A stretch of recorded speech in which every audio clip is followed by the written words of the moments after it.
We did it. We made it through the dreck of the original trilogy. We're here now to talk about the excitement that is the prequels. How is everybody? We are here, Jim, Clay, Dave, and myself. We're going to talk about... I'm really excited to talk about Phantoms. Phantom Menace. Ben Affleck is the bomb. Do you guys remember where you were when you heard that there was going to be a new Star Wars movie? I don't. Dave, you want to take this one? Oh, when I heard there was going to be a new Star Wars movie? No, probably your house, Jim. How old would we have been when it was announced? It would have been announced in like 95, 96? I think around 6th or 7th grade? Probably around Oh, it was the 6th grade. Probably around the time of the re-releases, I assume. Because they announced that they were going to make a new movie, and then they relaunched the whole toy lines. And that was the 6th grade, and I bought everything, man. Yeah, you enabled this guy. You enabled this. I will admit that when they came out with the Star Wars Pepsi can lines, I bought a box and I drank all of them except for one because I wanted to keep it because it would be worth money someday. And as a great metaphor for the way that my love of the series ended up, I never opened it and it eventually broke and spilled and stained my rug. Well, that collection would now be worth 15 cents. Now, I have a buddy who collected all the cans too. He has them unopened. Every character unopened still. Oof. I have a good phantom memory of painting our friend's face Darth Maul colors outside a movie theater to go in. We were that excited. Mm-hmm. And in the end, it kind of just looked like he got punched in the face a bunch of times. We did. Which is kind of accurate looking back. I was watching... I have not seen Phantom Menace in a long time. I completely forgot that Darth Maul has words in this movie. I did not... He talks a lot. Yeah, I forgot how much he had. Yeah. He has that scene... It's not Ray Park talking. They dub in some other guy. You know who it is? You've seen Shaun of the Dead? Yeah. You know Shaun's roommate? The asshole roommate? Not the fat guy? No, the guy who's the zombie. He's in the shower. Yep. It's that guy. Oh, is it really? Yeah. They make a joke on it. I don't know if you've ever seen Spaced. Yes, I have. I watched a little. I don't remember. Yeah, they make a joke about it in that show. Anyway, but yeah, someone told me that one time, and I was like, oh, so he like grunts for Darth Maul? I completely forgot Darth Maul had actual lines. Yeah, he has quite a bit of conversation about the Jedi. What does he say when he's talking to Palpatine? This is finally we shall be revealed to them at last, or something. Finally we shall have our revenge. Yeah, something bullshit. The Emperor is never called Sidious in the original trilogy, right? Yes, he is. No, in the original, no. No. Okay, He's not a Darth. Darth is Darth Vader. What is a Darth, anyway? So in A New Hope, I think it's his first name. Because Obi-Wan calls him Darth. He says it a little contemptuously, but he calls him Darth. He does. He named himself. Get this. Darth Vader. Why don't you picked your own nickname, you asshole. It's true. It's just all right, so where do we want to start here? We've got a new prequel that we're going to go all the way through. These are generally... We're not hiding anything. I'm going to give you my experience. Ready? This is how we're going to start, because I think this was... I think this happened to a lot of people of our generation, is they grew up on Star Wars. They were so excited about this movie, and they bought all the merchandising, and they went to the midnight show, and they loved it, and they walked out and they were like, definitely the best one. Maybe not as good as Empire, but definitely the best one. And then within about 2 weeks, it came to, and everybody said, wow, this is a fucking stupid movie. These movies broke you, Dave. It made me a cynical asshole. Yeah. I remember before they came out, you would always be really fun to talk to about movies that were going to come out because you were so excited. And if it looked good, and then after these came out, the trailer looked ever since then, you're just like, it's probably going to be terrible. See, that's the brilliance of it, actually, is that the rite of passage is not the hero in the movie, it's the audience. Yep. And basically breaking you into adulthood, washing away any childhood you might have been carrying with you. I did not watch these opening weekend. I don't think I saw these in the theater or anything. I think the three of us beside you saw it midnight together. And did you walk out thinking it was good? I don't think I know you. I walked out and I thought it was unbelievable. Really? Yeah. What was the change? Why did it take so long to sink in? Denial. I was just flat out lying to myself. Yeah. Well, I think if it looks like Star Wars, like that's debatable. It's got the right characters in it. It's got the right colors. Yes. Sometimes. Yes. But it I think what it is it's just after all that after all that hype, you get all of you get the box that the cookies are supposed to come in, but when you open the box, there's the wrong kind of cookies. Maybe that's a bad metaphor. But there's Gungans inside. You get the box where the cookies are supposed to come in, but there's Gungans inside. In a way, I'm almost thankful that these movies happened because I was such a Star Wars nerd. I was like really obsessed. Maybe these saved your life. No, it set you free. I wasn't kidding about the rite of passage. I was on the spectrum when it came to Star Wars, and after these movies came out, like I realized, like if I had gone through adolescence and into adulthood at the Star Wars fan that I was, like what would I be now? After Phantom Menace, there was a guy outside the theater handing Playboys to kids coming out. But I do think Cleanse that yourself. So, and we'll get to it, I'm sure. You know, there's a lot of explaining, right? We're going to start our explaining of things. I have a note. What does that say in all caps? It says so much exposition. This movie is just people explaining shit. However, I don't think that the full denouncing of Phantom Menace came until... The complete denouncing of it came until the other ones were released as well. Because one quality I did notice about this movie, which is why we could say we liked it at the time, is that after you see it, it has explained some things, but not everything. And there's a lot of questions in the story still left open that you can fool yourself into thinking they're going to pay that off later and it'll be great. This was kind of a setup movie. Yeah, we're going to have a hard time talking without the hindsight, because just off of what you said, when you take this as a whole, the Phantom Menace has no reason to exist. This movie, nothing in this movie is relevant in any way or cannot be explained in a 5-minute opening scene of the second movie where you find a young boy, free him, and now you're training him. Exactly. And you're not relying on a child actor to pull off some of the worst shit that Lucas has ever created. All right, so now we realize that you have a Star Wars. Lucas made the decision with Empire to call Empire the 5th episode or something, right? So he had to go back and retroactively call A New Hope 4. No, it was in there. No, New Hope always said episode 4. The name New Hope was not originally there. It was always episode 4. No, it was. It was always episode 4 A New Hope in the opening crawl. Positive. Are you sure? I was reading something. He retroactively did this for Empire. The movies I grew up on said episode 4 A New Hope. Yeah. And that was before the THX stuff. Okay. Well, either way, he's whatever. He's set something up now where he has to create 3 movies, right? He's treading water for the first. Clearly, he's just treading water. Like the Qui-Gon character here is absurd to the point of his existence in this universe and him being a major character carries no weight through any of what happens for the rest of this. And he's so boring. And he's dead wrong. He's fucking dead wrong about everything. Yeah, and he's boring. He's just like a completely... There's nothing to Qui-Gon Jinn. Let's talk about what I think is interesting. So we've seen the Jedi in the original trilogies, right? They're sort of knights. Like, that's the sense you're given. They're knights who are sort of like do-gooders for the universe, right? Yeah, kind of. I mean, I don't really think they're even explained that much. So you think they'd be even more vague than that? I think they're more vague in the original ones. I think it's there's sort of, you could argue there's a chivalrous sort of aspect to them, but well, they're guardians of peace in the galaxy. So that is said, but it doesn't say exactly what that entails. Right? Yeah. Okay.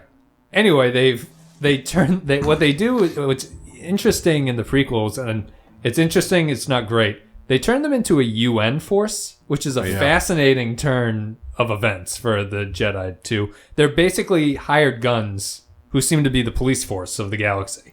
Right. Yeah. The first change that I've always disliked is that they are like a galactic organization. Like the way that they're talked about in the original ones are so much more of like a wandering samurai type. Yeah, exactly. Then to turn around and turn them into, like you said, basically, a UN force is just really weird. And they're almost a myth in the originals too. Like we said, like Han Solo doesn't believe in the Jedi, and we've talked about that. How the timing of Star Wars is starting to cease to make sense, where no one remembers shit that happened 15 years, and they were a huge part. Everyone seems to know about the Jedi. And the Jedi seem very hesitant to tell people that they're Jedi. Like, I don't understand what the point of not... When Qui-Gon's playing around with young Anakin, and he's like, maybe I'm not a Jedi. He's like, well, you're clearly a fucking Jedi. Well, they all dress exactly the fucking same. in robes. And we never got a sense that this is going to be the podcast, folks, I think. But, like, we never got a sense that they're supposed to be poppers in the originals, right? Is that ever said? Like, is that ever explicitly said in the new ones? I take that from their sort of robes, and they can't have any possessions. Like, they don't do it in this one, but they're going to get to a point where they can't have romantic relationships, which becomes a Jedi thing. Yeah. They become basically monks. Yeah. Who give up all their worldly possessions. It's just an interesting... What's something you like about the change of the Jedi for these prequels? There's a purple lightsaber now. Do we see that in this one? No. Is that allowable? No, you don't see the purple one. Change to the Jedi. I sort Don't of say like Force Run, you assholes. I love the midi-chlorians. Oof. No, I don't. I kind of like the council. I kind of appreciate the fact that they're... I don't mind it, but I just wish it had less scale to it. Like you're saying, Yes. I wish it was more like, almost like a religious sect. It doesn't need to be a co-equal branch of government. Yeah, exactly. I actually wanted to ask Dave, because you brought up the politics in the other one, and now we're starting with Phantom Menace, like heavy into the political aspect. So it's like, is there something redeeming here? I mean, that's the only thing I like about Phantom Menace. So You like the politics? I have to I call do, attention yeah. to the fact that there is taxation and trade mentioned in the opening scroll. Yeah, and through the whole movie, I mean, it's a political setup. And rewatching it, I came away this week with a better appreciation for the politics in Phantom Menace. I think I'll agree with you, because I think the politics in Phantom Menace make sense. They do. They'll eventually stop making sense, which Right. they haven't got to that point yet. But Palpatine's plot kind of makes sense to me at this point. right. So if I'm understanding him right, he starts off as a senator from Naboo. Yep. He orchestrates his own invasion of his own planet Yep. through this tax trade federation, who then he realizes that once he gets the queen to come over, he's going to get this guy to get a vote of no confidence, which is apparently remarkably easy. You just have to say it, and they stop believing that guy. Then the ET aliens clap for you. Yes, and I do Well, love we're the Americans. Senate We chamber. don't have a parliamentary system, so we don't know how easy it is in the rest of hard the for world us to to just lose your government and have to start over with a new one. Then he becomes the one of 3 nominees to become the Speaker of the House, basically. And I guess he gets it. That's where Phantom Menace ends for him. Right. That's at the end of his storyline. And one thing that I do really like too is they had some line about why Chancellor Valorum isn't strong enough, and Palpatine says something along the lines of like, "Oh, he's bogged down in baseless accusations of corruption." But the way he says it implies that Palpatine set these baseless accusations up. This is a... I agree with you. I love the politics. It's such a clash from the original simplicity of Star Wars. Where you're like, that's a bad guy. I'm going to get him. Yeah. Now we're talking about, like... Is it Lucas hitting a different phase of his age where he's interested in politics, and now he's like, I want to write about politics? Clearly. in the Star He's Wars been reading universe. the news. He's Clearly, Well, yeah, actually, I think so. The thing that I picked up when I watched it the other day, especially having watched it so literally the next day after I watched Return of the Jedi, is where Return of the Jedi, I feel like, has very little plot. There is a lot of plot in Phantom Menace. Yeah. There is a lot of stuff happening in that movie. It's not necessarily interesting stuff, but there was a lot of stuff happening. But I think it's important to distinguish, like, because plot's a really easy word to just throw around, like, and I can't believe how they really took some of the fundamental building blocks of the first, of A New Hope, right? You're basically rescuing a princess / queen, Palpatine doing similar things. I mean, there's a lot of similarities there. And instead of having that one scene after another that lead to this, lead to this, lead to that, it's a lot of sitting, talking in a room. The original Star Wars green movies, even if they when they might get boring, they're not doing that. You don't sit around and talk about it, almost anything except in Jedi a little bit. Yeah. And this movie it's startling, like how different it is in that sense. Like you don't have an adventure, one thing leading to this. You just park it. Yeah. Get around the table, guys. It's time to hash it out. Think about how long it takes to get Luke, from Luke's introduction to the point where they leave Tatooine. Maybe 15 minutes?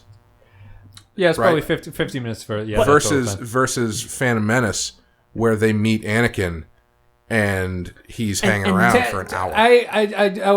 You can say talk after that. I do think the Tatooine sequence of Phantom Menace is excruciating. It's horrible. I do think that the last half hour is okay. It starts getting back into like, oh, shit's actually happening now. We're going to do stuff. But the Tatooine sequence, including the 3 hours of pod racing that you're forced to watch. Oh my god, that is the longest scene, is it? Well, I was thinking, they're only on the first lap? My god! I was thinking, why do they have them do laps? That's just inherently a boring narrative device. Be like, oh, yeah, do it again, keep it coming. We don't have to talk about the pod racing yet, but I totally agree. It's like the prequels to me, I think I talked about this in one of the earlier podcasts. Star Wars has, if I don't know, recap it now. The difference between Star Trek and Star Wars for me is that Star Trek has a much lower ceiling that it occasionally gets close to. Like Star Trek, if it's baseball, Star Trek's out there hitting singles reliably. You're not setting the world on fire, but you're like, all right, at least you're making contact. Star Wars can either hit a grand slam or it strikes out looking horribly.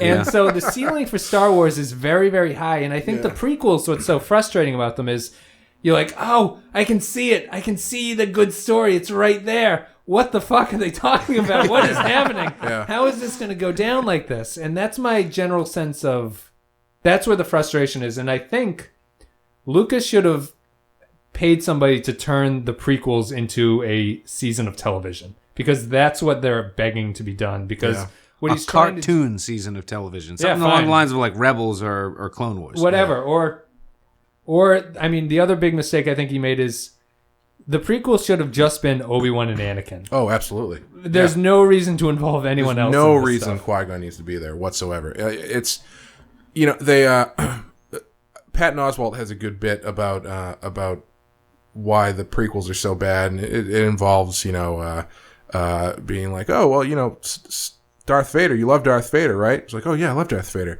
Well, what's he doing in the new ones? Well, he's a kid and he's sad. And it's like and basically the point of the joke is that you don't need to explain the stuff that I love. You just need to show me the stuff that I love. And I think that's where he misses the mark a lot in the specifically Phantom Menace, because like you were saying, those elements of the things that we like are there, but he just never does anything. He's always not focused on them. Like, Obi-Wan doesn't do a goddamn thing in this movie. No, he sits on their ship for like 80% of the movie. I was surprised by that too. He doesn't do anything. I don't know why he doesn't go. It's a lot. Yeah, it's just a weird. He's literally just sitting. He's involved in the final fight, and he takes on Anakin at the very end because that's what's required of the plot. Exactly. It's required for the stuff that we already know. Why don't you start with that? Why isn't that the story? Why isn't the story Anakin meeting Obi-Wan and Obi-Wan, you know... Why couldn't Obi-Wan rescue it? What's the point? And while we're talking about, like, what's the purpose of Qui-Gon Jinn, it's against the grain of the movies, too. This is another point of Obi-Wan just making shit up when he's talking to Luke, like, Yoda, the Jedi instructor, the Jedi Master instructed me. Oh, shit, I was wrong about that. Damn, he wasn't the one. It was Qui-Gon. He gets back home to his... Well, it's like when you go to a doctor, you technically have this doctor, but you never see that doctor. You only see the people that work in the office. So it's like he was trained, quote, by Yoda, but he was trained by, like, Yoda's resident nurse, basically. There's all this, just the scenes with Luke. He's like, trained with Yoda. Yoda's the man. He goes back up to his ghost home. He sees the picture of Qui-Gon, and he's like, oh, fuck, I got that wrong, too. Jesus, Qui-Gon. Yeah, I don't know. I don't know where, like, why that choice was necessary other than to... Cast Liam Neeson? Yeah, well, I mean... Wasn't McGregor's a name at this point, isn't he? Yeah. Yes. Yeah, but I mean, I guess because... for some reason, he thought there needs to be an Obi-Wan type character. Well, you have to give... I'm not saying they accomplished this, but you have to give the quote-unquote origin of Obi-Wan. If you have Obi-Wan being... The whole point is to explain everything, right? So you can't have Obi-Wan already be who he is. So how do you do that? Well, you get his master in there. I suppose I kind of disagree. I think you could start it off with Obi-Wan being a Jedi Knight. Like, I don't know. So we had this discussion about Anakin, Clay and I, when we were watching the movie.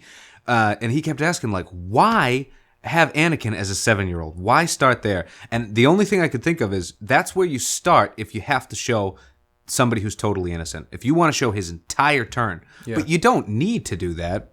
He just wanted to. Yeah. And I with Obi-Wan, even, I mean, I think, why can't you present him the way he's presented in the second movie, where he's a Jedi Knight, he's younger, and he's more kind of brash and daring. He's not Alec Guinness yet. Yep. You know, so you can get the quote-unquote origin of Obi-Wan, not Obi-Wan the day after he gets his diploma. Right, yeah. Well, I think part of it is you're filling time. Yeah. Because what is this whole prequel thing really about? And this is something... Cha-ching, cha-ching. Okay, Oh, yeah, clearly. yeah. But story-wise, it is about the turn of Anakin to the dark side. Yeah. And that's all you got to go on. And that's all everybody's waiting for. That's why people went to see all of them, is to see Anakin become Darth Vader. Yeah. Period. And you gotta fill the space until you get there. You know what I would have done? I would have completely broken the storytelling format that they've used thus far. Opening scene after the crawl, Obi-Wan knocking that fucker into the volcano. And then Showing a flashback. lightsaber fight for 30 seconds, awesome, unbelievable lightsaber fight. Anakin goes into the volcano. Obi-Wan fucks off. And then flashback to Tatooine when he's a kid, because at that point you're like, holy shit, they showed me that right away. And then you get to build to that point. That goes against Luke. This is directed and written by Lucas. All the prequels are directed and written by Lucas. So occasionally other people have credits as co-writers or something. As yes men, I think it Yes says Men. that But right in the... I mentioned in the previous podcast, Lucas is a terrible writer. He's a terrible storyteller. His narrative is so linear. He cannot break the linearity of a story as it goes. Like, honest to God, this Phantom Menace is just Obi-Wan talked to someone. Well, we got to walk over here. They walk over there. Well, that guy told us something. We got to walk. I actually laughed when, at the end, they escape Naboo. They go to Coruscant for 5 minutes, which Coruscant's actually kind of cool. And then they're like, now we're just going back to Naboo. And it's like, oh my God. It's almost like playing a role-playing RPG video game. Yeah. Because like there's even that sequence where you have to go in, like in the video game where you have to go in and you have to actively play a game of chance in order to get to the next point of the story. You have to beat the guy in a dice rolling competition. Yeah. You lose all your money. You got to go kill a couple boars and get $5. And yeah, and it's like hit A if you'd like to watch the pod race. B. And Phantom Menace. Just to pick up on the Tatooine bashing, like, I'm down, Tatooine featured twice in the originals, but this obsession with Tatooine, I don't know. I don't need that. Yeah. Like, how great would it have been if instead of Hoth, they had just hit up Tatooine again? No, like, there are other cool things you can do to start out your movie, and just having everything revolve around Tatooine and spending some... I mean, in this movie, they spend nearly an entire movie worth of time on, well, a little bit at Naboo in the beginning, but on Tatooine. I was shocked when they got off Tatooine. I was like, oh my God, finally. There's a half hour left in the movie by that time when they go to Coruscant and they come back, and that's when the movie actually starts. And that half hour, not to give it too much credit, but is kind of a Star Wars movie. Yeah, it's fine. And you can kind enjoyable. of see how they got this, but the Tatooine thing is just... it's something new, it's something else, and not good. Sorry, Clay, did you want to say something? Well, I was just going to say, I mean, why do they have to even leave Naboo at all? Why don't you just stay there? I mean, why don't they find Anakin on Naboo? That's what I'm saying. They have to talk to the council. Not that Naboo is so. Why does Anakin have to be from Tatooine? That's what I'm saying. Wouldn't that just be the stupidest place to hide Luke? Come up with another planet. The smartest place. Right. Apparently, everybody makes a stop at Tatooine. Specifically with his brother-in-law. And Tatooine, the whole point of Tatooine is that it's so far out of the way that no one fucking goes. It's nowhere. Luke came from nowhere. Oh no, he didn't. And fine, you go there in Jedi. Again, all right, because you set up the Han thing, I'll give it to you. But you don't need to go back there in the prequels. It doesn't make a ton of sense. So one thing I've wondered about, Lucas took the reins directing here again. There's a marked difference in how these actors are doing. These are good actors, right? Like these are award-winning actors, talented people. You have Oscar Schindler in your movie. Every scene here feels like a high school play, and I don't understand it. I don't understand why they have Queen Amidala talk like that. I don't understand the point of having you mean Padme, when she's queen? When she's queen and talks and I will do the Because I don't understand the what headpiece that she's is. wearing is so heavy. No one else on the planet moves her talks jaw like too that. fast, it's going to collapse. No one else talks like that. Even the first two guys that speak in the spaceship, I mean, I'm only remembering them because their two lines were delivered so poorly. The ones flying in the Jedi, or like the it's Trade like, oh Federation wow, people. I'm glad the community theater was available for casting. I think the Amidala thing is supposed to play up that She's just a regal. To hide her voice. Yeah, to hide her voice. So it's she's got a different double. when she's just Natalie Portman. But you got to admit, it's a pretty strange writer room decision. You know, would somebody stand up and be like, You mean writer room? You mean his living room? He had his wife come in and tell him that what sucks. if she He said, has? "Get the fuck What out if of she here." has no emotion? What if she has zero What's inflection? the point of having Padme? What's the point of that switch? Is Padme ever the queen? Is the queen dressed up like the queen ever the real queen in this movie? Yes. She is? Yeah, I Yes. couldn't totally understand that either. I originally thought that it was actually, when I first saw the movie, I assumed it was all Natalie Portman, but in makeup. yeah, but I it's don't not. know that it is. Well, they have- as soon as the invasion it's happens, actually right? Keira Knightley, interestingly enough. Is it? I'll give it a pass because when the invasion happens, you switch your queen and your chorus. Yeah, it's not Yes, a that bad. makes It's not a sense. bad Yeah. idea. I mean, I don't. Saddam mind Hussein that. did it. Yeah.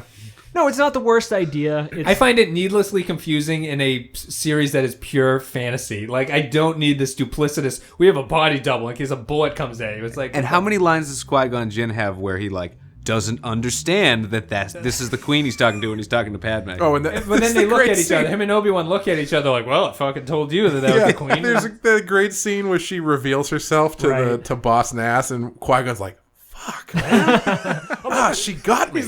And Qui-Gon's like, "Well, yeah, I'll be wrong about one thing, right? I'm right about everything else, but I'll just be wrong about this one thing." Maybe it's actually Can't win them all. Maybe it's actually brilliantly written, and Qui-Gon's just a fucking idiot. Qui-Gon's wrong about everything in this movie. From the first scene when he says that the trade negotiations are going to be easy. Yeah. It's like Obi-Wan just fucking, don't even bring your lightsaber. We'll be fine. Drink this tea. Drink the tea. It's fine. Breathe in those fumes. They're good.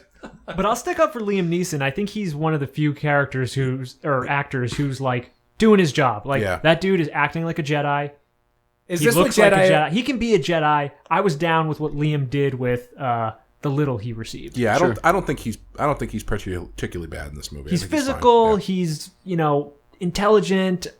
I don't know. I think he balances the Jedi scales pretty well. I suppose I can't get past the fact that he's wrong. And the movie seems to think he's correct, right? He's played off as though he's a wise Jedi master. Like Obi-Wan has these lines about, oh, like you're wiser than all of them. You're just too temperamental or whatever, and they won't let him on the council. Like he's played off as supposed to be this genius, and he's colossally wrong about everything.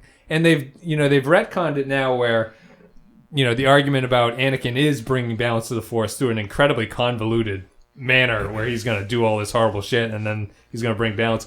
And I guess that's a good point because this movie brings up a lot. What does balance to the Force mean? It never really says it. So that's that's Anakin's messianic mission is to bring balance to the Force, but never. I guess at the end to jump ahead to the end of the third one, it's the end of the third one. Obi-Wan has a line where he says, "You were supposed to bring balance to the Force, not cast it in darkness," or something like that.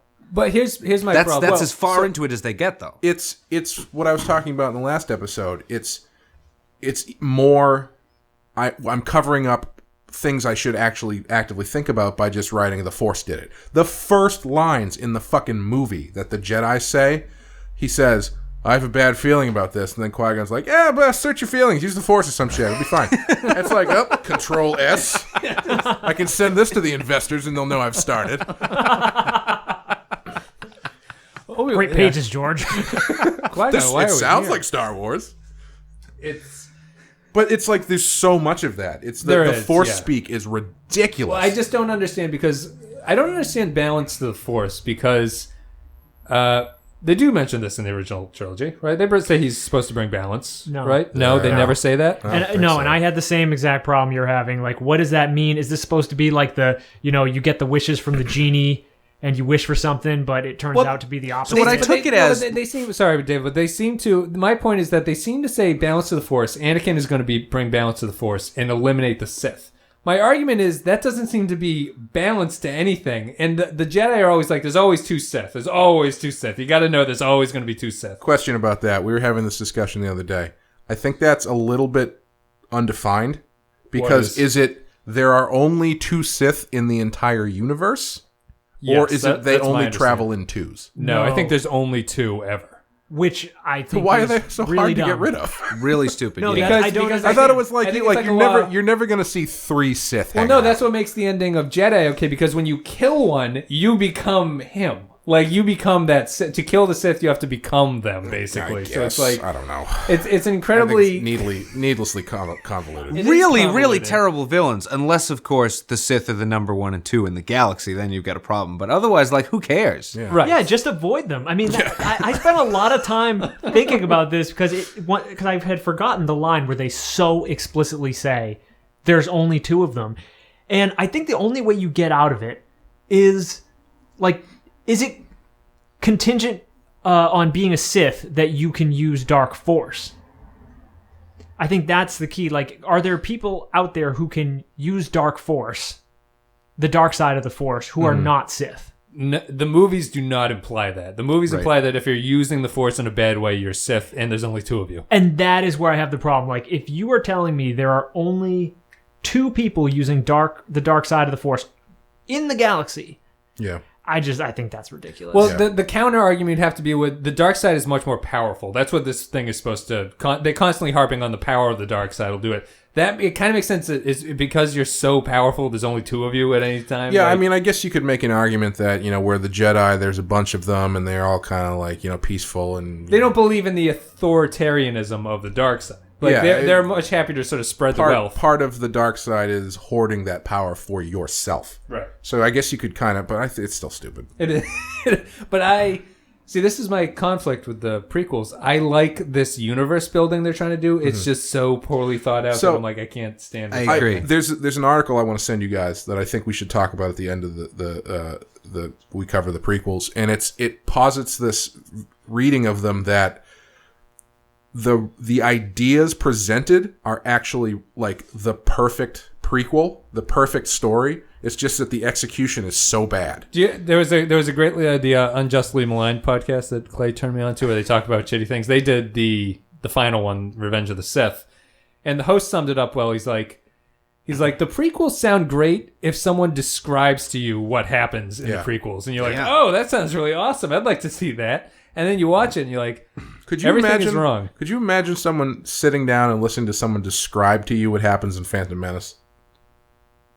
Well, like at least in Clone Wars, all the boring bits. At least in Clone Wars and Revenge of Attack of the Clones and Revenge. And then of the Sebulba pulls ahead for a minute, and then Anakin pulls back ahead for 2 minutes, and then a Tusken Raider shoots the gun. You'd need to do much more editing. For at least in Attack of the Clones, it's like, so there's a clone army, and then there's an assassination attempt on this guy, and then Anakin's starting to go to the X, Y, and Z, all this kind of stuff. Phantom Menace is like, all right, so there's a trade blockade.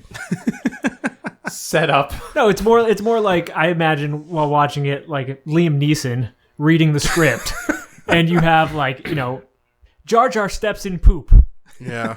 Then you go to buy parts. You have money, but he doesn't take that kind of money. It's like all you have is itchy and scratchy dollars. And then a 9-10-year-old boy then hits on someone much older than him. It's honest to God, it's the sorry. Yeah, I want to jump to that for a second. So Dave and I were talking about as he was saying, I was saying, why don't they make Anakin older?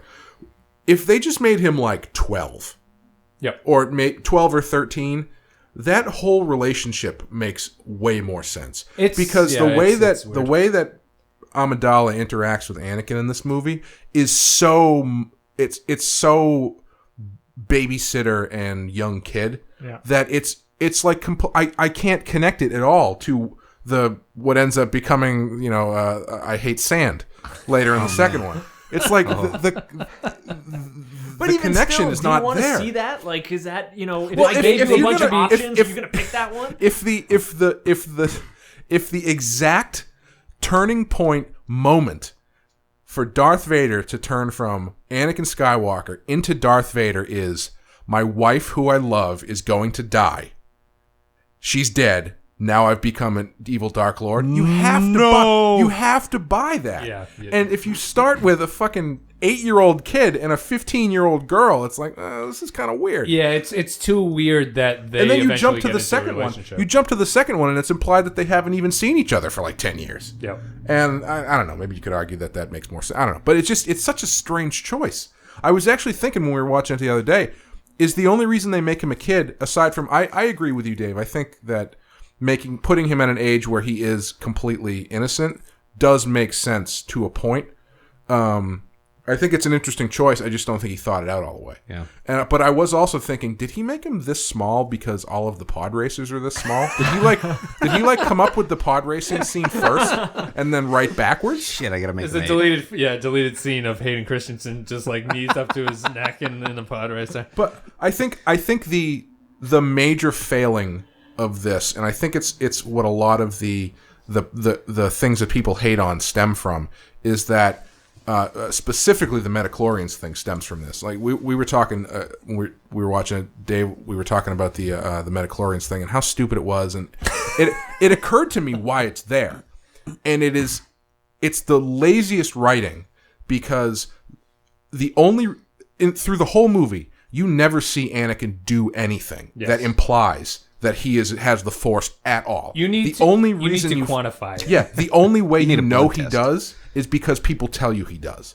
And that's why the midichlorians are there. But even that, I mean, it could be because you could say that Luke made it to, whatever age he was in A New Hope without using any Force, and they can still sense it in him, and it's all good. But he's supposed to be so he's literally made of the Force. He's immaculately conceived by the Force. It's a Christ figure. Which of the also Force. should be a much bigger plot point It really, if you're going to drop that shit on us. Well, she only tells it to Qui-Gon, who probably fucking misunderstands exactly what she's talking about anyway. Qui-Gon's hard of hearing. It's like, the father. But the point is, the point I'm trying to make is, it's like the only way that you know that he's got any power at all is because they took a blood test. Because you tell us. Yeah.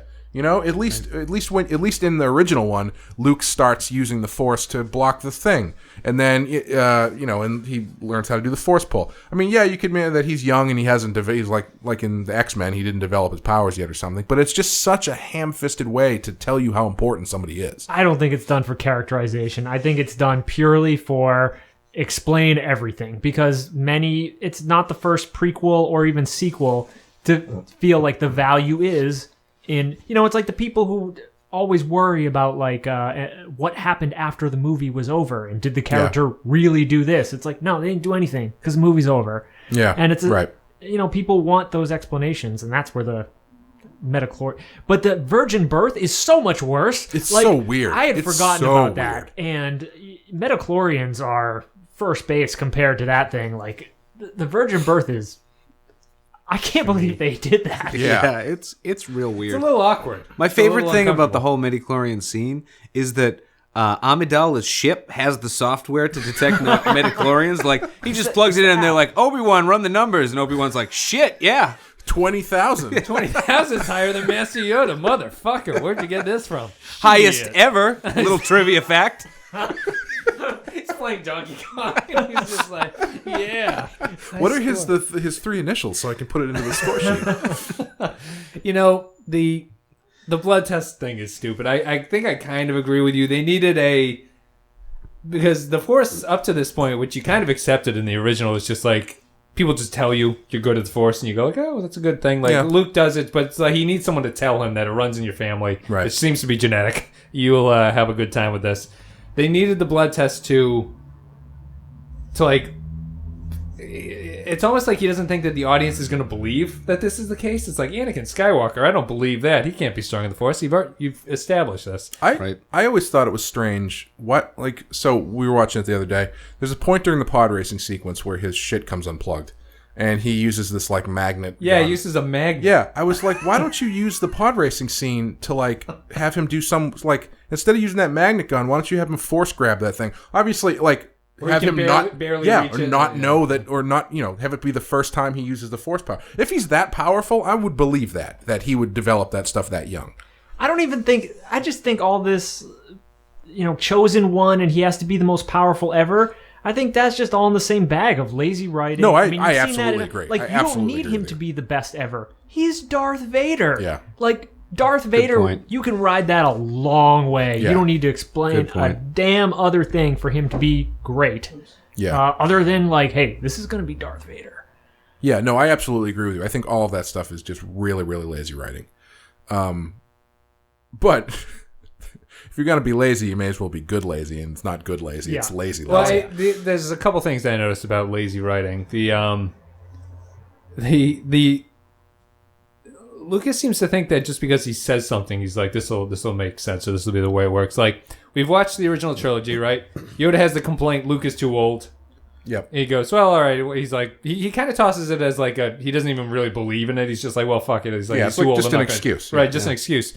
In this one, they're like, he's too old. And it's like, we just watched movies where you claim this, and it obviously isn't true because you can train. And these Luke was people. like 20-something. This Yeah. kid's 8. This kid's got his brain is still, his skull is still soft. You can still shove all that Force knowledge into him. He still believes in Santa, man. They need a better.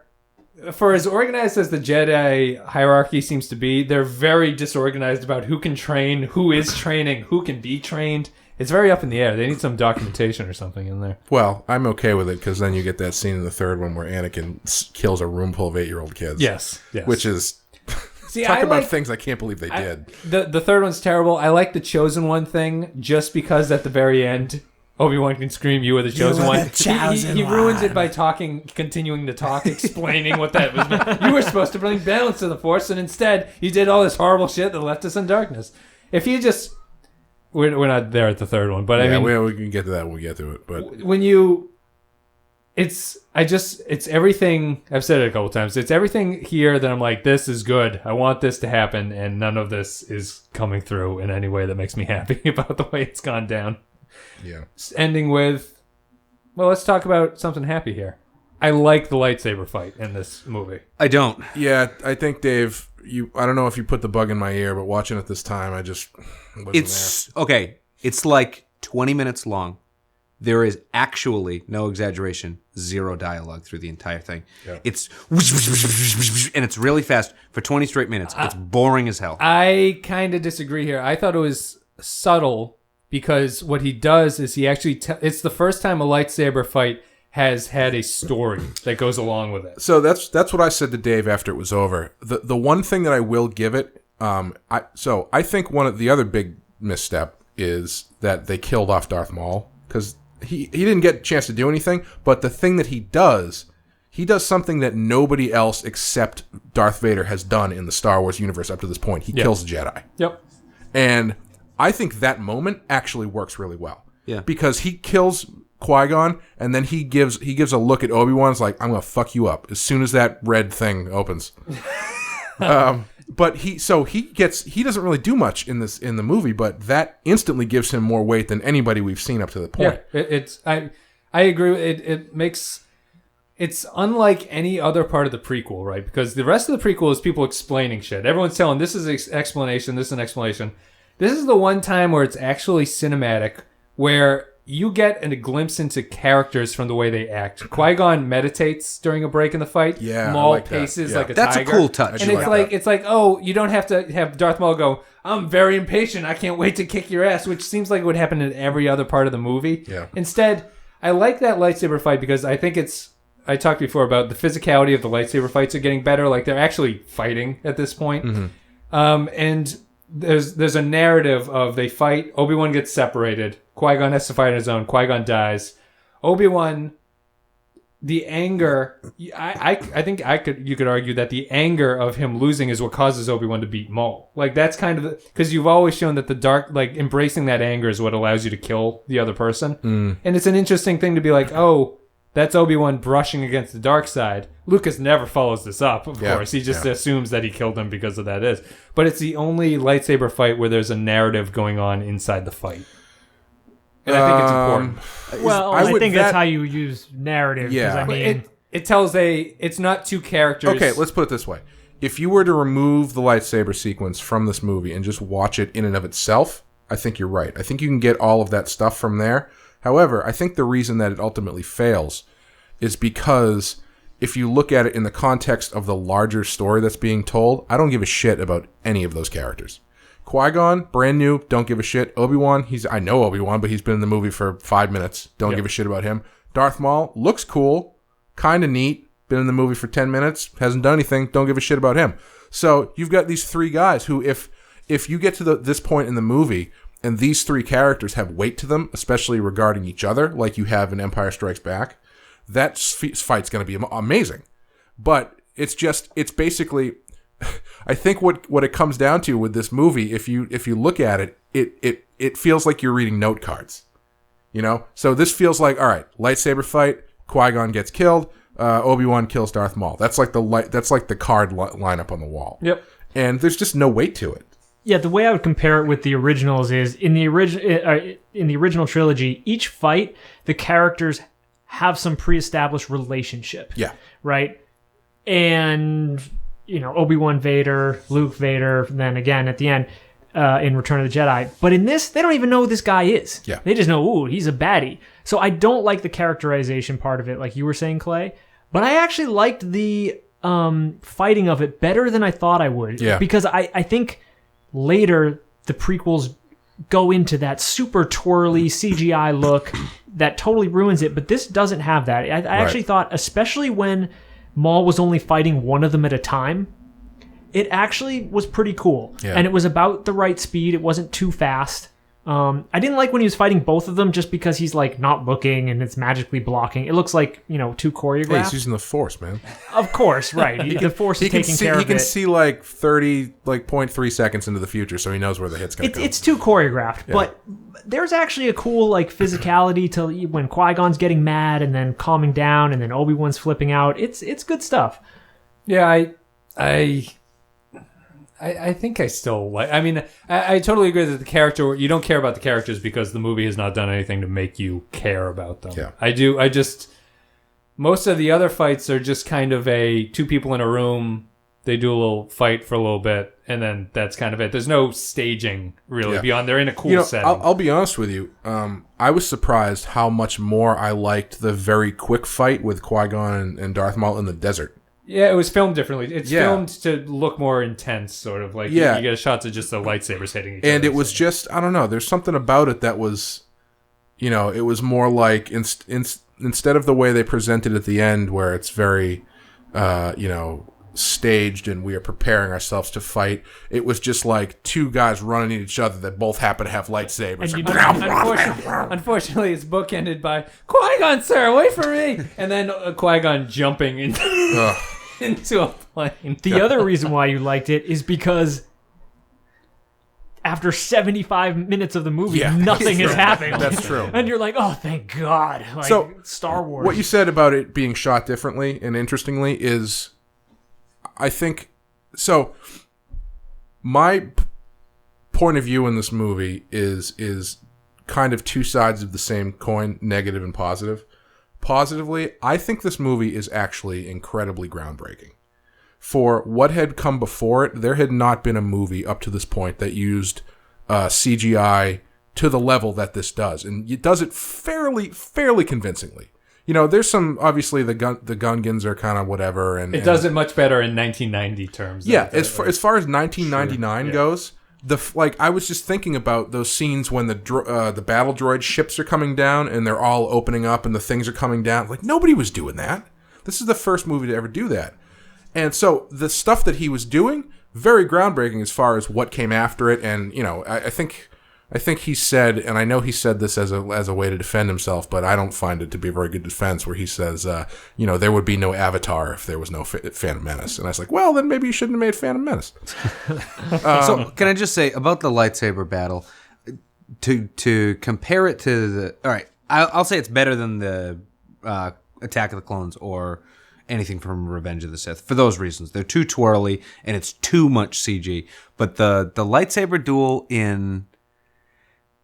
All right, so the lightsaber duels in the original have something else going on in all of them. The lightsaber duel in Phantom Menace is to show you a spectacle of a lightsaber fight. Right. That goes on and on and on and on, and there's nothing else to it. Yep. And the ending to it is so bad. How have we not mentioned, like, Darth Maul's face when he looks confused as Anakin senses Qui-Gon Jinn's lightsaber, and then he just stares there for like a good 5 seconds as Anakin does some gymnastics over him and then cuts him in half. Yes, inexplicable ends physics terribly. gymnastics. So dumb.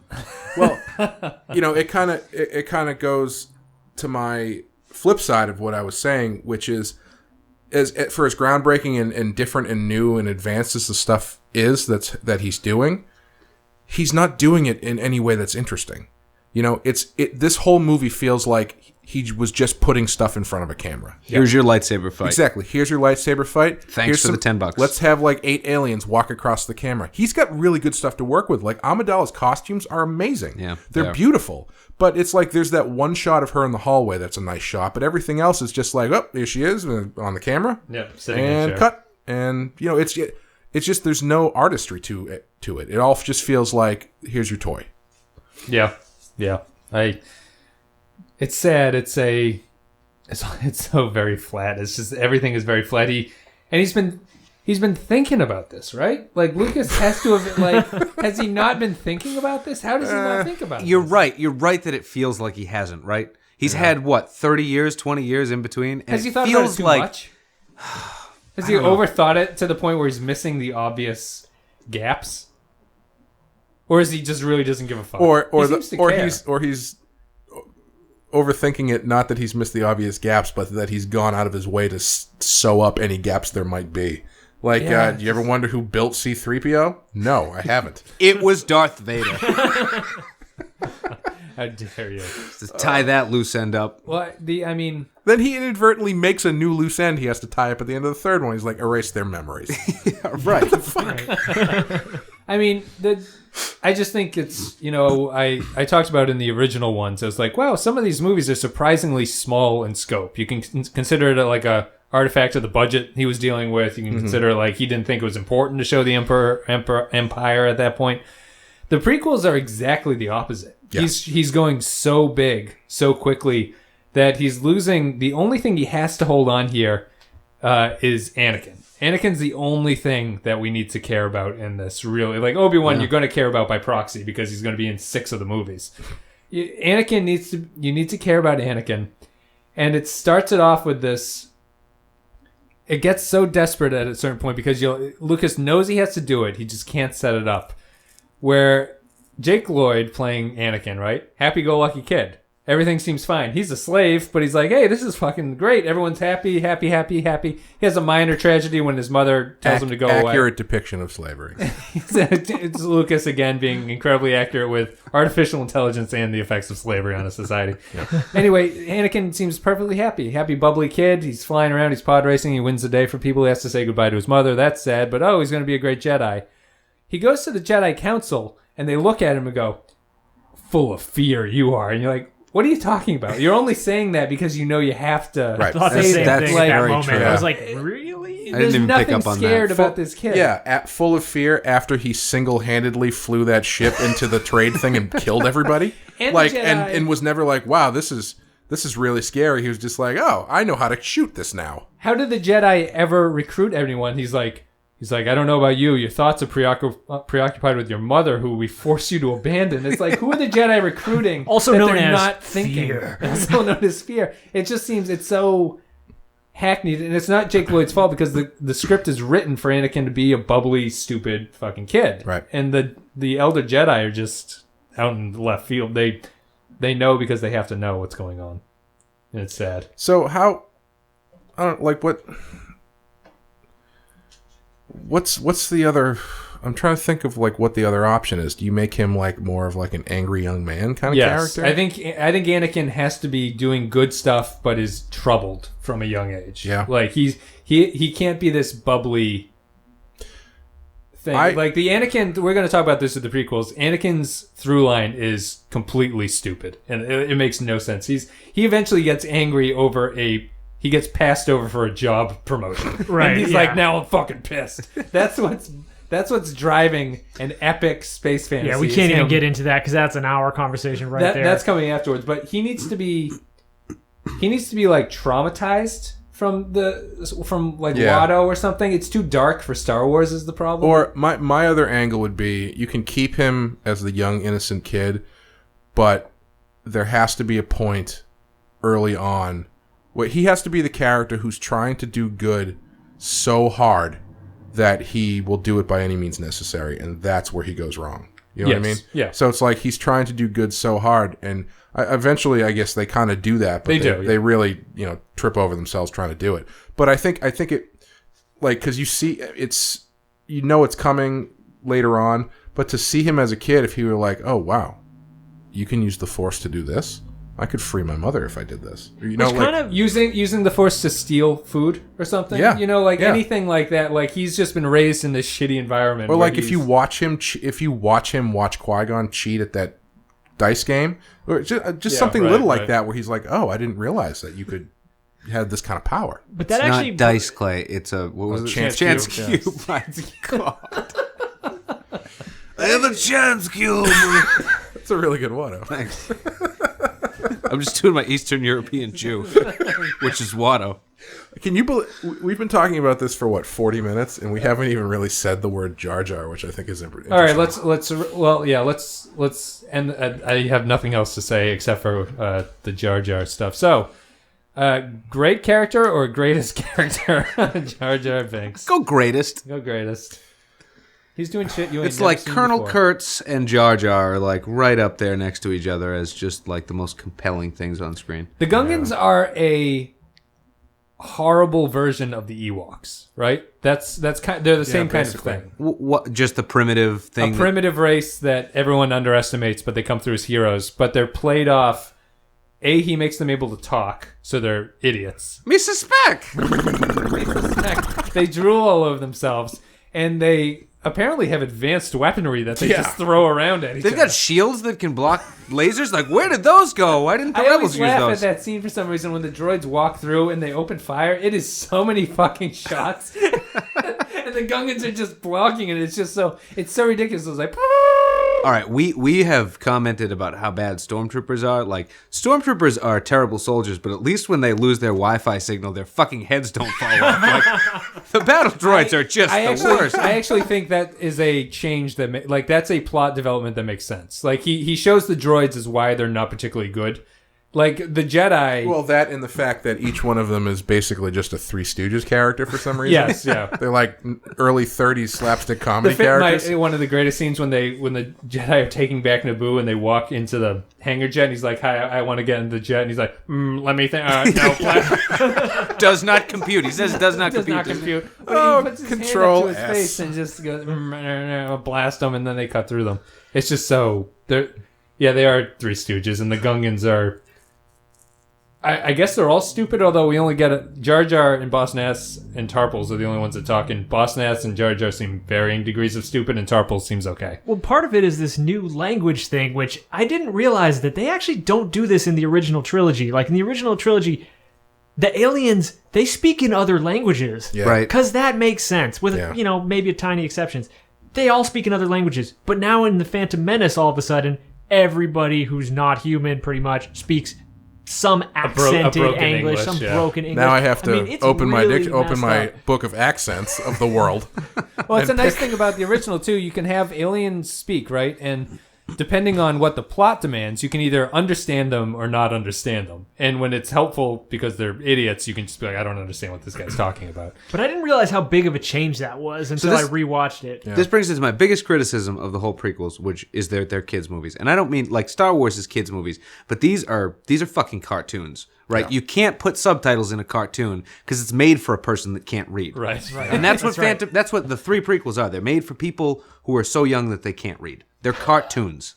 I would argue that as it goes on, they become less that kind of cartoon because I don't know what cartoons. Have you your seen kids Attack are of the watching. Clones? It's a cartoon all the way through. But it's also a cartoon where Anakin slaughters a bunch of sand but by people. Revenge of the Sith, it becomes like an anime cartoon. Yeah. It's like a little dark, but it's still cartoony. And they early on here is very lighthearted and shitty and garbage and Boss Nassy. Yeah. Why do the Gungans? Why is the Trade Federation marching to meet the Gungans anyway? I don't know. What is the point? Why do they have that fight? They distract them. So the Gungans, they say that like 4 times because they have to explain everything Clearly, about I 4 wasn't times. paying attention. The Gungans have to distract They have to draw the forces. the out. Gungans, the army, the you're Gungans right. who are, according to the movie, more well armed than the Naboo. Right. Yeah. They have a bigger army. If that's more well armed, I would hate to see what the Naboo weaponry looks like. A lot of defense cuts. It's in the prequels. Well, the Queen only Amidala was the only military leader we see in the whole movie is that Captain Panache. Is that Panaka. Captain Long Panaka, Hat. who is the worst security guard. He's like, I don't trust this guy Qui-Gon, but the Queen wants you to take this girl alone into the city for a couple days. So take her. You guys can't see it, but Dave did a perfect rendition of the appearance of Captain Panaka. Yeah, he's. I like his hat. Like, what else can you say my about it? favorite thing about the Gungans that Dave pointed out when we were watching it is how when Jar Jar brings Qui-Gon and Obi-Wan to the city, he says, yeah, it's Gungan City. It's a secret city. And then later on, the Gungans have to evacuate their secret city to another secret city. Which is more like a secret pond. Which is like just in the woods. Yeah, they were hundreds of feet underwater initially, and it was secret. Now they've come out of the water and are just in the woods. And while we're talking about said, "I Naboo have not a making Puma." sense, like, why did Lucas feel the need? There's one line in there where he throws in, like, the Naboo are a democratic people. Like, no, you're not. You have a fucking queen. Yeah, they elect the queen. I guess it makes no goddamn sense. I just can't believe that the way this movie starts out, you've decided to resurrect your franchise, and the thing begins basically with them sitting in a conference room, 2 Jedi sitting in a conference room for a little while, and then you go down to this planet, deal with, getting through the core with fish chasing you, and, which fish is going to eat the other fish. It's like, you brought back the franchise for this gem of a fish sequence? As Jar Jar's losing his mind, and Qui-Gon just Vulcan neck pinches him and knocks him out, which is a strange choice. But I will say, burning through a blast door with a lightsaber was pretty cool. Yeah, it's pretty sweet. I like the Worth the scene. That was pretty sweet. I like the changes they did with the lightsabers. I don't understand why destroyer droids are much more formidable than regular droids. It seems like they could just walk up to them and cut them in half, the same as the other things. But It's also too bad that technology was lost forever. Yeah. yes, that seems to be personal the generating ultimate shield. Yeah, the ultimate Jedi killing device. that Instead of basically those does that. exploding armor that the stormtroopers wear. Yeah. So I guess the last thing to really wrap up with is I wanted to talk a little bit. We touched on it earlier. Palpatine. Do you like Palpatine in this? Is there anything wrong with Palpatine in this first one? I'm going to say yes. What's wrong with him? I think his plot, while it is interesting and actually kind of good, I feel like he doesn't do anything in this movie. He's just sort of like there to. He's the guy in the old movie who comes in when they can't pay for like the big sequence outside. Yeah. And so it's just inside the room, and he sticks his head in and goes, yeah, they just came down the street, a whole bunch of tanks and a whole bunch of Nazis. And then he leaves and then comes back later and says, the Allies just showed up and took them all out. It was amazing. Unbelievable. It's like, I don't know. His whole thing is just to kind of smile that, creepy smile of I'm stabbing you in the back smile. I feel he has the problem everyone in here has. This movie is a series of mild inconveniences that are easily overcome. Like Palpatine's like in the Senate chamber, he's like, we need to get this guy out of here and get a new guy. You'd think that would take some time. Yeah. You'd think that would take some machinations or something. He's just like, stand up and tell me you don't like him, and he sits down, and it's like they did it. That's all. When we bought this house, this condo, it took me 4 trips to the registrar building to drop off our signed condo docs. It took me longer to file condo documents than it did to get a vote of no confidence in the Grand Chancellor. in the Galactic Republic. Palpatine's like force, the fact that he's the Dark Lord of the Sith, that's like secondary. He's a master parliamentarian, and that's how he really got control. He really knows how to his cut red deep. lightsaber is representative of all the tape he cuts through with it. But it is kind of interesting how much, if you think about it, like this movie and then the series leans on Palpatine. Yeah. Like, he's very important. Nobody in this movie, even though you're dealing with the origins of your favorite characters, they have no agency. Like, they're just battered around and see what happens. I don't know, Gungans show up. But Palpatine is the only one who's, even Yoda doesn't have a plan, isn't doing anything. Yeah. But Palpatine is doing stuff. He's doing stuff. You have to give him credit for that. And I think I'm remembering right that it becomes eventually very convoluted, but it's... Well, I was just going to say, Dave and I were kind of talking about this the other day too, is are you supposed to... How are you supposed to view Palpatine as Darth Sidious in this movie? Are you supposed to know? Yeah, I was wondering that too. Are you supposed to know that the hologram is Palpatine? Because you must. Obviously, if you are our age and have seen the original movies first, you know right off the bat that they are the same person. Yeah.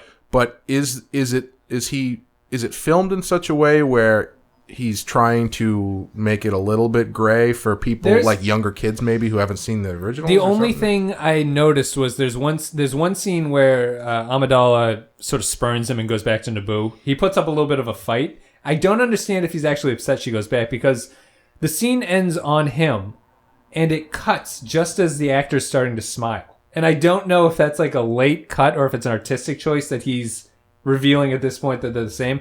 I think the movie is trying to make you be confused about who they are. Yeah. I think they're trying to not link them. And it's a weird decision. Yeah. Yeah, I don't think they give you enough evidence to really know that they're the same person. Like, if this was the first Star Wars movie you saw, I don't think you would know. Yeah. Yeah, I honestly don't think you would either. Because I think, actually, he even kind of changes his voice a little bit. Yeah. When he's talking to Amidala and when he's Senator Palpatine, when he's Sidious. And the scene I think you would change would be when he's talking to Maul on Coruscant. You can have you can do a quick thing there where you, but I mean that would be the scene to really highlight it. Like if you just see Maul talking to someone and then the camera turns and it's Palpatine, and you're like, oh, like clearly I'm not an idiot, but like that's the movie cluing you in. It's weird. I like Palpatine. I guess I like the Emperor character. I think his rise is kind of interesting. That's the only thing that's a shame about it is it's. To me, that's the interesting link between accidentally doing these movies together, Jedi and Phantom Menace, is the Emperor is so good in Jedi that it kind of shows you how far, as an enjoyable story element, he falls in the prequels. What if the approach had been instead of just leaning into? So I think there's clearly from the way we've been talking about, there's a lack of focus on things that matter in this movie, right? It's like what I feel like I'm supposed to give them versus what I choose to give them versus what what if he actually had the twist in the story that no one really would have expected is the prequels are not about Anakin as much as they're about Palpatine. So you still get the whole Anakin story, but Palpatine is one of your main characters instead of like, oh, he's kind of in the back, but now he's the bad guy. You know what I mean? Yeah. I think that could have been interesting. I think he's borderline there. He's as major as any of the characters, besides maybe Obi-Wan and Anakin. I think the problem with doing that is that completely nerfs the Vader character at a certain, like if you ignore him and he's kind of a secondary character in the prequels and then he comes in and he's supposed to be the top dog, it doesn't really feel earned. They fuck it up either way because they screw up the Anakin. And talking about, you were talking about fleshing out the world and explaining things and how you wanted things to be explained. Like, that's what I wanted going into it. I want to know how Anakin becomes Darth Vader, and I want to know how Palpatine destroys the Republic and creates the Empire. Yeah. They do one of them okay. The other one is not that okay. But yeah, it's a fascinating thing. Well, that's the Phantom Menace. Anyone have anything else they want to say? Let's try and go on a positive note. Sure. What is everybody's what can they take away that they actually like from this movie? The music. Music's in its great. I think you're right. I think one of the reasons that the lightsaber fight works at the end is because that Duel of the Fates song is fucking awesome. Yeah. It's good. Good really music. Good. The song that's stuck in my head right now is actually when they're landing on Naboo, which they use a couple other times. Yeah. That one's really good too.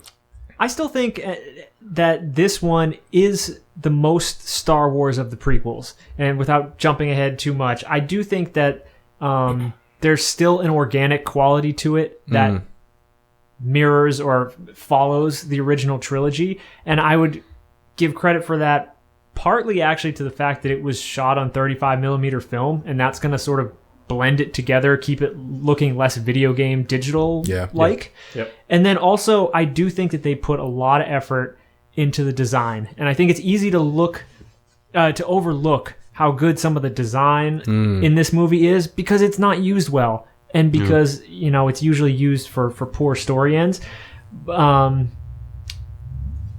So I'll give them credit on those two fronts. Yeah, if you look up some of the concept design work done for this, the concept paintings are beautiful. They're really, really nice. Yeah. And it's just a matter of, like, I mean, even the Gungans look cool. And there's just, they, had to rastify them by about 20% to make them kid-friendly, I guess. But I like pieces of this movie. I agree that I think, if I'm remembering correctly, this is actually one of the better prequels, which is... this one is more boring than the other movies, but it's possibly a better movie, which is like horrible. These are the kind of things you have to say. This one is more of a Star Wars movie in the sense of the original trilogy gone wrong. Yeah. Whereas to me, the others are something else. They're in something else entirely. I didn't cringe during Phantom Menace, and I will cringe during the next two. Like, I remember cringing, and I didn't cringe here. I was too bored to even shrug my shoulders. It's amazing how drastic a change there is between Phantom Menace and Attack of the Clones. Attack of the Clones. Yeah. Like, everything is just completely different. Good. But, I mean, the things I like... I seem to be alone. I like the lightsaber fight. I like Coruscant is a great invention. I think Coruscant's kind of a city planet where everyone hangs out is kind of cool. Things like that. That's really it. What do my notes say here? Yeah. Oh, there. And I liked the... I thought the pod race is boring as hell, but the direction was actually okay for the first lap. Yeah, pod race actually ain't bad. It's, again, way too long, but I found myself kind of watching some of it going, this is all right. My favorite thing about the pod race, which I forgot, is it actually ends with a shot of Jabba sleeping. Yes. And I was like, man, yeah, Jabba speaks for all of us. Yeah. Like, Jabba is the voice of the audience. I never thought of that. All I can hear is Greg Proops as the announcer. Yep. And it's like, oh my God, whose line is it anyway? Whose line is it anyway? Very sad. Well, thank you guys for talking about the Phantom Menace with me. Anytime. You want to do it again? Yeah. Let's talk about this movie again sometime. We'll remake it. We'll plug in new clips into the older podcast that we've done. The one thing that I will say that I liked about watching this again is reaffirming that I don't feel like I'll ever need to watch it ever again. Yes, I agree with that. Once you need to come up, you need to watch it, get your argument for when you get drunk in a bar and someone says that they're great and you go, no, I remember not liking them. Oh, and we were talking about when it became cool to hate on Phantom Menace or whatever. I think it just moves incrementally by movie. So I think where it's everyone loved Phantom Menace, but then the denial sets in until the next one comes out, and then it's like, oh man, it was so much better than Phantom Menace. Then the third, that's why we talked about this before, Jim. That's why now it's like, well, obviously Revenge of the Sith is the best of the three. No, it's just the most recent of the three. Exactly. I actually went through and I read reviews, and it's interesting to go back and read reviews that came out then. 3.5 stars from Roger Ebert. Yeah, everyone feels like they're hedging a bet. They're like, it feels like the critics didn't want to be the first one to be like, what the fuck was that? Like, what? Like, none of them, they all wanted to go home and sort of like think about what they'd seen and be like, maybe I just didn't understand it. I know the feeling. Yeah. Or a lot of the reviews hedge that. And the other weird thing about this is the tomato meter on Rotten Tomatoes is not a great way to judge sort of relative quality, because 70% does not mean it's like a 7 out of 10 movie. It's just sort of a critic. A lot of these people prefer, a lot of them don't. Phantom Menace is at like 56%, and it's the lowest. Attack of the Clones is a point higher than... Not Attack. Revenge of the Sith is a point higher than Jedi. What? On Rotten Tomatoes. Wow. It makes no sense. People routinely say, like, Revenge of the Sith is clearly the best prequel, and when we get there, we can... I had diarrhea for a week, or this was the firmest poo I had. It does not mean that it's like anything. I was looking up reviews of Phantom Menace from the time, because I was curious, too, and I looked up...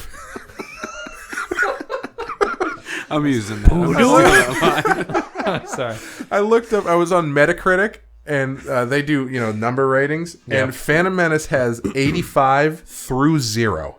Yeah. So there's that wide of a swath. So it's, I don't know. I don't know if things are changing. People are now saying that the younger generation knows the new Star Wars and that's what they like. Yeah. I need to we need to talk to the teachers union if this is the case. No, I just went to visit my cousin, and they have a 5-year-old, and I was said something about Star Wars, but the prequels being bad. She was like, "Don't tell that to him.